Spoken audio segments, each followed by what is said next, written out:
পাত্রপক্ষ চলে যাওয়ার পরের ৩টা দিন যেন চোখের পলকে কেটে গেল। তবে এই ৩ দিনে একটা কাজও করেনি মেহেরিন, শিফা আর শাওন। ভার্সিটিতে যায়নি। কারণ আদ্রিয়ান। লোকটাকে দেখলেই এখন বুকের ভেতরে কেমন ধুকপুকানি শুরু হয়ে যায় তাদের। বিশেষ করে সেই বিউটি পার্লারের ঘটনার পর থেকে আদ্রিয়ানের সামনে যেতে পারে না তারা। আদ্রিয়ান যে তাদের মিথ্যা ধরে ফেলেছে সেটা বুঝে ফেলেছিল সকলে। এতে কোনো সন্দেহ নেই। তাই প্রথম দিন মেহেরিন জ্বরের অজুহাত দিয়ে ভার্সিটিতে গেল না।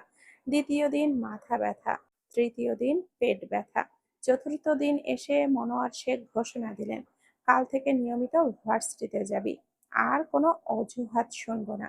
ব্যাস, সব রাস্তা বন্ধ, এখানেই বন্ধ হয়ে গেল। পরের দিন সকালেই গোমরা মুখে ভার্সিটির উদ্দেশ্যে রওনা দিল ৩ জন। শাওনের অ্যাডমিশন এই ভার্সিটিতেই করেছেন মনোয়ার শেখ। ভার্সিটির গেটের সামনে এসে নামতেই মেহেরিন দীর্ঘশ্বাস ফেলল। শিফার দিকে তাকিয়ে করুণ গলায় বলল, আমার মনে হচ্ছে আজকে আমি শহীদ হয়ে যাব রে। আমিন, গম্ভীর মুখে বলল শাওন। কপাল কুঁচকে নিল মেহেরিন। দোয়া করছিস নাকি বদদোয়া দিচ্ছিস? দুইটাই। দাঁতে দাঁত চেপে ধরল মেহেরিন। শিফা বিরক্তির মুখে বলল, তোরা দুজন চুপ কর। কথাটা বলে ৩ জন গেটের ভেতরে পা রাখতেই আচমকা থমকে গেল। কয়েক হাত দূরেই দাঁড়িয়ে আছে আদ্রিয়ান। কালো শার্ট তার বলিষ্ঠ দেহে, হাতে ধরা মোটা একখানা ফাইল, আর তার ঠোঁটের কোণে অদ্ভুত একটা হাসি। মেহরিনের প্রাণটা যেন হাঁটুতে নেমে এলো। ফিসফিস করে আওড়ালো, ইয়া আল্লাহ। শিফা বিড়বিড় করে বলল, আমি কি এখনই অজ্ঞান হয়ে যাব? যা, আমি ভিডিও করব, উত্তর দিল শাওন। পরিস্থিতি হুট করেই গম্ভীর হয়ে পড়ল। তাদের দেখে ধীরে ধীরে এগিয়ে এলো আদ্রিয়ান। এক গুরু তীরের ন্যায় উঁচিয়ে বলল, অবশেষে। আদ্রিয়ানের কথায় ৩ জনই চুপ করে রইল। কারণ কথা বলার ভাষা বা শক্তি এখন তাদের নেই। ভেবেছিলাম আর আসবে না, আদ্রিয়ান আবারও বলল। তবে মেহরিন, শিফা, শাওন পাত্রের মতো দাঁড়িয়ে রইল শুধু। চোখ দুটো কোটকোট ছেড়ে বেরিয়ে আসার উপক্রম। আদ্রিয়ান ২ হাত গুটিয়ে দাঁড়ালো। খোঁচা খোঁচা দাড়ির আড়ালে তার বাঁকা হাসি সুস্পষ্ট। সেদিন পালিয়ে যাওয়ার পর অনেকবার খেয়াল করেছে আদ্রিয়ান যে মেহেরিনরা পালিয়ে বেড়াচ্ছে তার থেকে। আর তাই তো দূর হতে তাদের আসতে দেখে শিক্ষা দেবে বলে এগিয়ে এলো। আদ্রিয়ান মুখটা গম্ভীর করে নিল। কর্কশ গলায় বলল, ৩ দিন কোথায় ছিলে? মেহেরিন দ্রুত উত্তর দিল, আমি অসুস্থ ছিলাম। কি হয়েছিল? অনেক কিছু। যেমন? অনেক অনেক কিছু। ভুরু উঁচু করলো আদ্রিয়ান। তারপর শিফার দিকে তাকালো। তুমি? আমি ওর দেখাশোনা করছিলাম। ৩ দিন? জি। এবার শাওনের দিকে তাকালো আদ্রিয়ান। কপাল কুঁচকে বলল, আর তুমি? তুমি তো এখানেই অ্যাডমিশন নিয়েছো, তাহলে আসোনি কেন? শাওন কয়েক মুহূর্ত ফ্যালফ্যাল করে তাকিয়ে রইল মাত্র। অতঃপর কয়েক সেকেন্ড অতিবাহিত হওয়ার পর আত্মবিশ্বাসের সাথে বলল, আমি নৈতিক সমর্থন দিচ্ছিলাম। মুহূর্তে কপাল কুঁচকে গেল আদ্রিয়ানের। নৈতিক সমর্থন? জি। কয়েক সেকেন্ড ৩ জনের দিকে তাকিয়ে রইল আদ্রিয়ান। তারপর কপাল কুঁচকে গম্ভীর গলায় বলল, তোমরা ৩ জন কি আমাকে বোকা ভাবো? ৩ জনই একসাথে মাথা নাড়ালো। না স্যার। মিথ্যা। না স্যার, মিথ্যা কথা। এবার ৩ জনই চুপ মেরে গেল। আদ্রিয়ান কিছু একটা বলতে যাবে, ঠিক তখনই আচমকা মেহেরিন পেট চেপে ধরল। আহা! চমকে উঠল শিফা। কি হলো? আমাকে আমাকে ওয়াশরুমে যেতে হবে। কথাটা বলে কুঁকড়ে গেল মেহেরিন। চোখ মুখ কুঁচকে একাকার অবস্থা তার। আদ্রিয়ান সন্দেহ ভরা চোখে তাকালো সেই দিকে। এই মেয়ে কি অভিনয় করছে তার সামনে? স্যার, ওয়াশরুমে যাব। এখন? জি স্যার, ৫ মিনিট পর। আগে আমার কাজটা সেরে নেই। না স্যার, একদমই এখন যেতে হবে। আদ্রিয়ান কয়েক সেকেন্ড তাকিয়ে রইল। তার সন্দেহ হচ্ছে, খুব হচ্ছে, কিন্তু এই বিষয়ে আর প্রশ্ন করা যায় না। শেষমেশ বিরক্তির শ্বাস ফেলে বলল, যাও। Thank you sir. কথাটা বলেই প্রায় দৌড়ে চলে গেল মেহেরিন। আদ্রিয়ান তার চলে যাওয়া দেখতে লাগলো। শিফা আর শাওনও দাঁড়িয়ে আছে মেহেরিনের আশায়। এভাবেই 1 মিনিট, 2 মিনিট, 5 মিনিট, 10 মিনিটের ঘরে এসে উপনীত হলো সময়। তবে মেহেরিনের কোনো খবর নেই। আদ্রিয়ানের চোখ সরু হয়ে এলো। শিফা শাওনকে উদ্দেশ্য করে বলল, কোথায় গেল ও?" শিফা কাঁপা কাঁপা গলায় বলল, ওয়াশরুমে। এতক্ষণ? শাওন শুকনো ঢোক গেল। ঠিক তখনই ক্যাম্পাসের পেছনের দিক থেকে একটা চিৎকার ভেসে এলো, এই মেয়ে, দেওয়াল টপকাচ্ছ কেন? তুমি মেহরিন না, ফার্স্ট ইয়ারের বজ্জাত মেয়েটা? মুহূর্তেই থমকে গেল সবাই। আদ্রিয়ানের চোখ বড় বড় হয়ে গেল। সে সুস্পষ্ট বুঝতে পারল আসল ঘটনা। শিফা আর শাওন ধীরে ধীরে চোখ জোড়া সরু করে একে অপরের পানে তাকালো। আর খানিক বাদেই তারা বুঝে গেল মেহরিন সুযোগ বুঝে ভার্সিটির প্রাচীর টপকে পালিয়েছে, আর তাদের দুজনকে আদ্রিয়ান নামক যুদ্ধক্ষেত্রে ফেলে রেখে গেছে। কথাখানা ভাবতে গিয়েই শাওন শিপার মুখমণ্ডল লাল হয়ে এলো। নাকের পাটা ফুলে ফেঁপে উঠল তীব্র রাগে। আদ্রিয়ান ধীরে ধীরে ঘাড় ঘুরিয়ে শিফা আর শাওনের দিকে তাকালো। আর সেই দৃষ্টিতে এক মুহূর্তের জন্য রাগ উধাও হয়ে ভয়ের সৃষ্টি হলো তাদের মনে। আদ্রিয়ানের কড়া দৃষ্টি দেখে দুজনেরই বুক কেঁপে উঠল।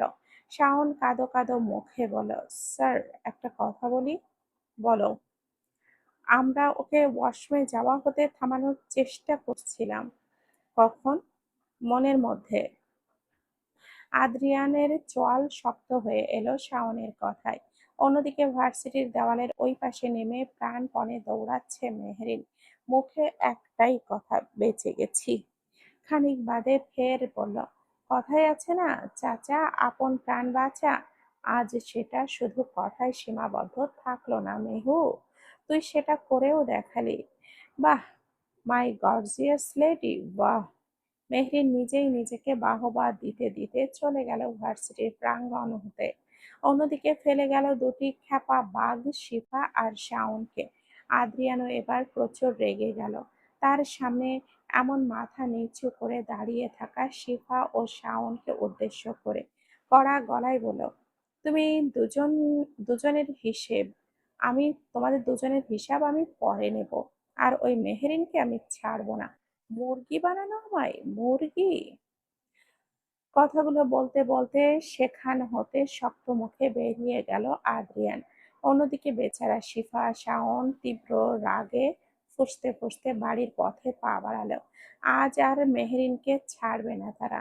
প্রত্যেকবারই তাদের কোনো না কোনো ভাষায় আজ তার কৈফিয়ত নিয়েই ছাড়বে। অন্যদিকে ভার্সিটি থেকে ফেরার পর সোজা নিজের স্টাডি রুমে গিয়ে ঢুকলো আদ্রিয়ান। মুখটা এখনো শক্ত হয়ে আছে তার। মাথায় যেন আগুন জ্বলছে এহেন অবস্থা। বারবার মেহেরিনের পালিয়ে যাওয়ার দৃশ্যটা চোখের সামনে ভেসে উঠছে তার। মেয়েটা যে এইরূপ দুঃসাহসিক একটা কাজ করে বসবে তা তার ভাবনারও বাহিরে। ও তো অত উঁচু প্রাচীর কি করে টপকে গেল সে? এই মেয়ে নাকি কোনো সুপার ওম্যান? আদ্রিয়ান চেয়ারে বসে হাতে কলম তুলে নিল। কালচে ঠোঁট জোড়া নাড়িয়ে বিড়বিড় করে বলল, মুরগি বানিয়েছে আমাকে। দাঁতে দাঁত চেপে ধরলো আদ্রিয়ান। ঠিক তখনই দরজা ঠেলে ভেতরে প্রবেশ করলেন আশিক চৌধুরী। ছেলের মুখভঙ্গি দেখে ভুরু কুঁচকে গেল তার। কি হয়েছে তোর? আদ্রিয়ান ভুরু তুলল। কিছু না। তোর এই কিছু না মুখটা আমি চিনি। আদ্রিয়ান কিছুই বলল না, আশিক চৌধুরীর সামনে এসে বসলেন। গম্ভীর গলায় বলেন, যাই হোক, একটা খবর আছে। নির্বিকার রইল আদ্রিয়ান সেভাবেই উত্তর করল, বলো। যেই মেয়ের বাবার নাম্বার এনে দিয়েছিলি তাদের সাথে কথা বলেছি। আদ্রিয়ান চেয়ারটা ভালো করেই বসলো, কপাল কুঁচকে বলল, তারপর? কোনো লাভ হয়নি। কুঁচকানো কপাল আরো বেশি কুঁচকে গেল আদ্রিয়ানের। গম্ভীর গলায় বলল, কেন? আশিক চৌধুরী দীর্ঘশ্বাস ফেলেন। মেয়ের বিয়ে নাকি অলরেডি ঠিক হয়ে গেছে, পরিবারও রাজি, তাই নতুন করে কিছু ভাবছে না তারা। কয়েক সেকেন্ড নীরব হয়ে রইল আদ্রিয়ান। হাতে কলম ঘোরাতে ঘোরাতে হুট করেই তার ঠোঁটের কোণে বাঁকা হাসি ফুটে উঠল। চোখ জোড়া জ্বলে উঠল তার। আশিক চৌধুরী তা অবলোকন করতেই কপাল কুঁচকে গেল। ভীষণ অবাক হলেন তিনি। হাসছিস কেন? এমনি, বিয়ে ঠিক হয়ে গেছে বললাম, তাও হাসছিস?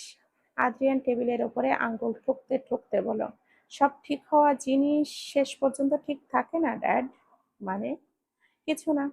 আদ্রিয়ানের মুখে কিছু না বললেও তার চোখের সেই অদ্ভুত আত্মবিশ্বাসী হাসি দেখে আশিক চৌধুরীর কেমন যেন সন্দেহ হলো।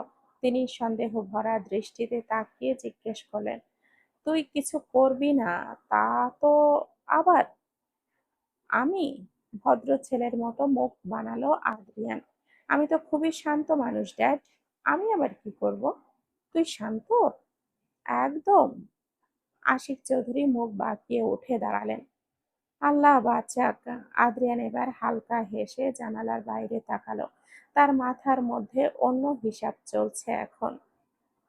সে তার সিগারেটে পোড়া কালচে ঠোঁট জোড়া নাড়িয়ে ফিসফিস করে আওড়ালো, দেওয়াল টপকে পালাও সুইটহার্ট। দেখি আর কতদিন পালাতে পারো এভাবে। আদ্রিয়ান চৌধুরীকে এভাবে ছটফটিয়ে মারার শাস্তি খুব তাড়াতাড়ি তুমি পাবে সুইটহার্ট। জাস্ট ওয়েট অ্যান্ড অস। অন্যদিকে বিকেলের দিকে নিজের রুমে আরাম করে শুয়েছিল মেহরিন। মুখে তার উজ্জ্বল হাসি। আজকের দিনের সবচেয়ে বড় অর্জন, আদ্রিয়ানের হাত থেকে সফলভাবে পালিয়েছে সে। আর তাই নিজেই নিজেকে নিয়ে বেশ গর্ব করছে। মেহেরিন নিজের পিঠ নিজেই চাপড়ে বলল, মেহু, তুই জিনিয়াস। ঠিক তখনই দরজায় নক পড়ল। ভেসে এলো শাওনের গলা। মেহু। মেহরিন উঠে বসলো সেই ডাকে। সকালে তাদের ওভাবে ফেলে পালিয়ে আসার পরে অবশ্য শিফা শাহন তাকে কিছুই বলেনি। উল্টো মেহরিনের কিছু করার আর ছিল না ভেবে চুপ হয়ে গেছে। অন্তত মেহেরিনের চোখে তাই। মেহেরিন বিছানা থেকে উঠে দাঁড়ালো, গলার স্বর বাড়িয়ে বলল, কি? নিচে আয়। কেন? আইসক্রিম খেতে যাব। মুহূর্তেই চোখ জোড়া চকচক করে উঠল মেহরিনের। আনন্দ ভরা কণ্ঠে জিজ্ঞেস করলো, সত্যি? হ্যাঁ। এবার শিফা গলায় ভেসে এলো, দ্রুত আয়, আমি ট্রিট দিচ্ছি। মেহরিনের মুখে হাসি ফুটে উঠল। সে তড়িঘড়ি করে বিছানার উপর থেকে ওড়নাটা তুলে আওড়ালো, দাঁড়া, আমি আসছি। মাত্র ২ মিনিটের মধ্যে গায়ে ওড়না জড়িয়ে নেমে এলো সে। শিফা আর শাওন একে অপরের দিকে তাকিয়ে রহস্যময় হাসলো।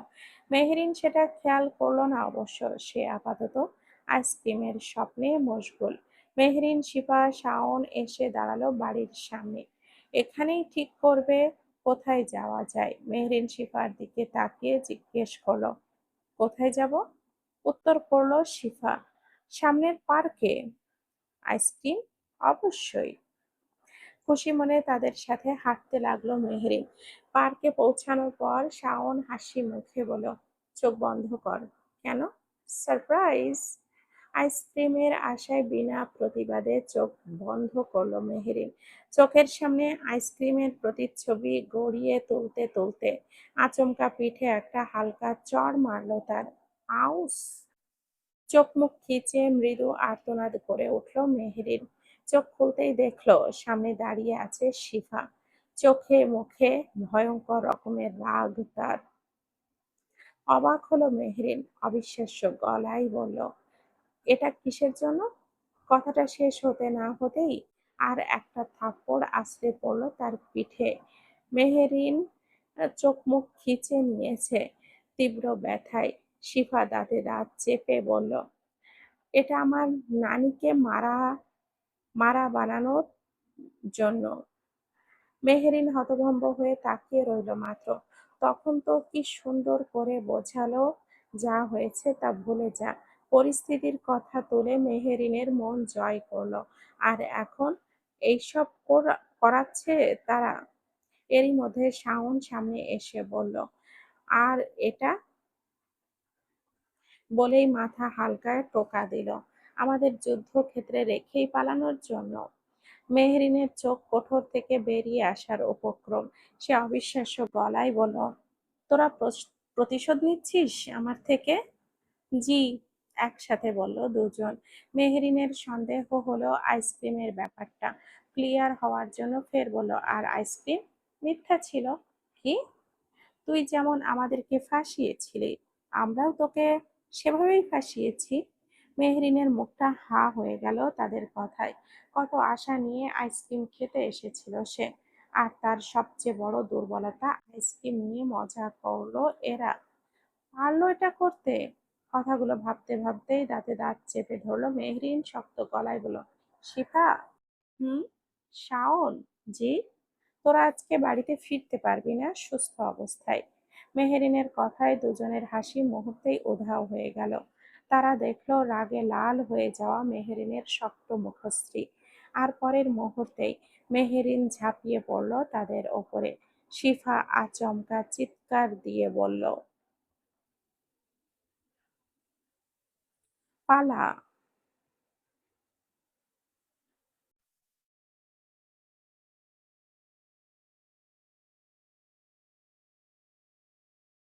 মেহরিনের কথায় দুজনেই হাসি মুহূর্তেই উধাও হয়ে গেল। তারা দেখল রাগে লাল হয়ে যাওয়া মেহরিনের শক্ত মুখশ্রী। আর পরের মুহূর্তেই মেহরিন ঝাঁপিয়ে পড়ল তাদের দিকে। শিফা আচমকা চিৎকার দিয়ে বলল, পালা! শাওন পার্কের মূল ফটকের পানে দৌড়ালো। বাঁচাও! হারামজাদা দুটো! তোদের সাহস কি করে হয় আমাকে আইসক্রিমের লোভ দেখিয়ে এভাবে প্রতিশোধ নেওয়ার? আজ তোদের খিচুড়ি পাকাবো আমি। দাঁড়া বলছি, দাঁড়া! মেহরিন নিজের জুতো খুলে শাওনের পিঠে ছুঁড়ে ফেলল। বেচারার দম বন্ধ হয়ে গেল শক্ত জুতোর আঘাতে। এক মুহূর্ত ব্যথা সইতে না পেরে থেমেছিল বেচারা। তবে মেহরিনের হাতে পড়লে আরো বেশি মার খেতে হতো বুঝতে পেরে ফের দৌড় দিল। পুরো পার্ক জুড়ে আবার শুরু হয়ে গেল তিনজনের দৌড়াদৌড়ি। দূর থেকে দেখলে মনে হবে তিনজনই মানুষ না, তিনটা পাগল ছুটে বেড়াচ্ছে। পার্কের ভেতর তাণ্ডব চালানোর পর শেষমেশ তিনজনই হাঁপিয়ে উঠল। মেহরিনও বুঝে গেল শিফা আর শাওনও তাকে ধাওয়া করেই লাভ নেই, কারণ ওরা দুজনই মিলে তাদের হাত থেকে বাঁচার জন্য অলিম্পিক দৌড় দৌড়বিদে পরিণত হয়েছে। অবশেষে অনেক ঝগড়া, মান অভিমান আর চিৎকার চেঁচামেচির পর শিফাই আত্মসমর্পণ করলো। আচ্ছা আচ্ছা, ভুল হয়েছে, এবার সত্যি আইসক্রিম খাওয়াবো। মেহেরিন দুই হাত বুকের কাছে গুটিয়ে সন্দেহ ভরা চোখে তাকালো। কণ্ঠ সন্দেহ ঢেলে বলল, সত্যি? হ্যাঁ। কসম খা। কিসের? আইসক্রিমের। শিফা চোখ মুখ খিচে বন্ধ করে ফেলল। আইসক্রিমের আবার কসম হয় নাকি? হয়তো। শেষমেশ বাধ্য হয়ে শিফাকে কসম খেতে হলো। তারপর সত্যি তিনজন মিলে রাস্তার পাশের দোকান থেকে আইসক্রিম কিনলো। আইসক্রিম হাতে নিয়ে হাঁটতে হাঁটতে বাড়ির দিকে ফিরছে তারা। শাওন এক কামড় দিয়ে বলল, জীবনে তো এত দৌড়ায়নি, এখনো কম দৌড়েছিস? মিষ্টি হাসি দিয়ে বলল মেহেরিন। শাওনের বুক কেঁপে উঠল। মানে? বাড়ি গিয়ে দ্বিতীয় কিস্তি শুরু করব। ইয়া আল্লাহ!